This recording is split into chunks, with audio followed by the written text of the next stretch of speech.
yang pahit, orang yang benci tidak akan pernah mengalami pemulihan. Sebagai contoh, Saul yang membenci Daud dan iri sama Daud, apa yang terjadi? Sikapnya membuat dia akhirnya ditinggalkan oleh Roh Allah. Sampai Tuhan meninggalkan Saul, dan Saul sebagai hamba Tuhan, sebagai raja bisa mengalami kesurupan. Kenapa?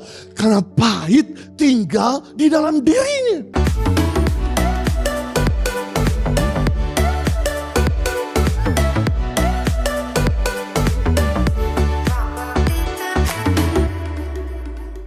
Nah, bagaimana sekarang kita belajar sikap kita terhadap musuh dalam selimut? Yang pertama, sikap kita terhadap musuh dalam selimut, kita perlu belajar untuk terus mengasihi mereka. Karena Tuhan mau untuk kita cerdik seperti ular, tapi tulus seperti merpati. Kita harus bermain cantik berhadapan dengan lawanmu. Karena secara kalkulasi kemampuan, secara kalkulasi kecerdasan, biasanya mereka lebih licik, lebih kuat. Jadi kita harus bermain cantik dengan cara bahwa kita harus mengasihi mereka. Karena peperangan bukan bagian kita, peperangan bagiannya Tuhan. Perlawanan bukan bagiannya kita. Kita domba. Kita gak bisa melawan serigala.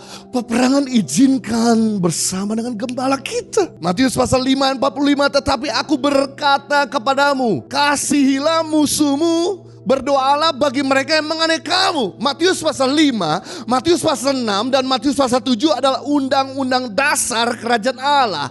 Jadi kalau Anda mau baca UUD kerajaan Allah di dalam Alkitab, bacalah Matius 5, 6, dan 7. UUD kerajaan Allah lebih simpel daripada UUD 45. Salah satu daripada undang-undang dasar kerajaan Allah, Matius 5, 44. Kasihilah musuhmu. Firman Tuhan berkata mengasihi, bukan membenci musuhmu. Tahukah Anda?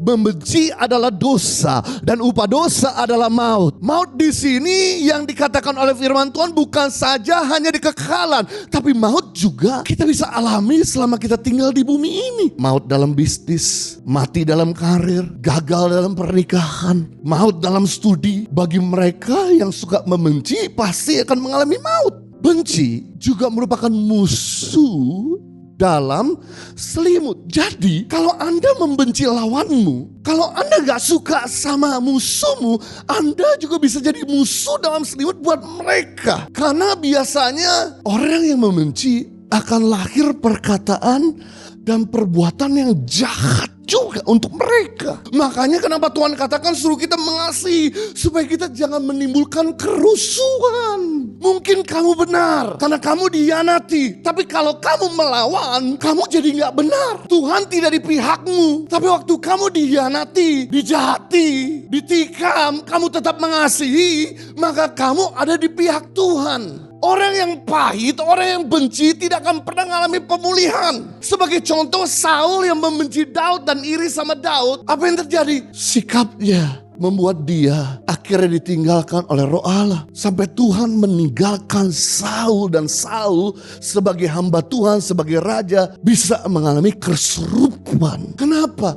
Karena pahit tinggal di dalam dirinya. Saya pernah waktu saya sama istri tinggal di Bandung mengembalikan sebuah gereja di tahun 2006, thank you koreksi, 96. Waktu kita pindah Australia, maksud 2006, saya ditelepon sama sekretaris gereja di mana kami melayani, dan sekretaris gereja ini berkata, Pak Jojo, wakil gembala sidang lagi kesurupan. Dia ngamuk-ngamuk seperti gak terkendali, banting-banting barang. Please, kami ketakutan di rumah ini, di mes ini. Sebab gak tahu kenapa tiba-tiba dia udah gak terkendali emosinya. Langsung, kebetulan memang saya tidurnya malam. Saya langsung siap-siap dan berangkat ke mes gereja itu. Bayangkan di dalam gereja, wakil gembala sidang, seorang pemuji penyembah Tuhan, kesurupan. Saya kemudian ketemu sama dia.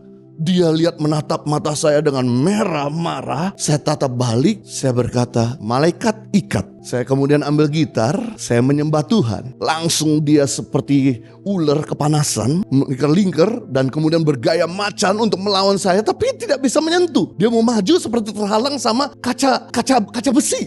Dia pukul saya gak bisa-bisa, seperti tertahan. Dan kemudian saya berkata, dalam nama Yesus, roh amarah, roh pahit pergi. Langsung kemudian dia sadar. Saya tanya, What's going on? Kok kamu sebagai seorang hamba Tuhan, seorang pemuji penyembah, bisa kesurupan? Ternyata dia menyimpan kepahitan dan kekecewaan sama orang lain yang dia tidak bisa ampuni.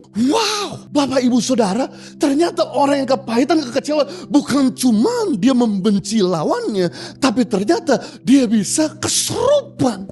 Dia membuka celah agar roh jahat masuk di dalam dirinya. Hal ini tidak menutup kemungkinan kepada Saul, hal ini tidak menutup kemungkinan kepada hamba-hamba Tuhan, dan hal ini tidak menutup kemungkinan kepada kita semua. Itu sebabnya kenapa Tuhan katakan, kasihilah musuhmu. Impact Community Indonesia telah mengadakan 3 kali ibadah setiap hari Minggu. Pukul 9 waktu Indonesia Barat, pukul 11 waktu Indonesia Barat, dan pukul 13 waktu Indonesia Barat. Di MOI, Mall of Indonesia Kelapa Gading lantai P3. Ketiga ibadah disertai ibadah anak dan remaja.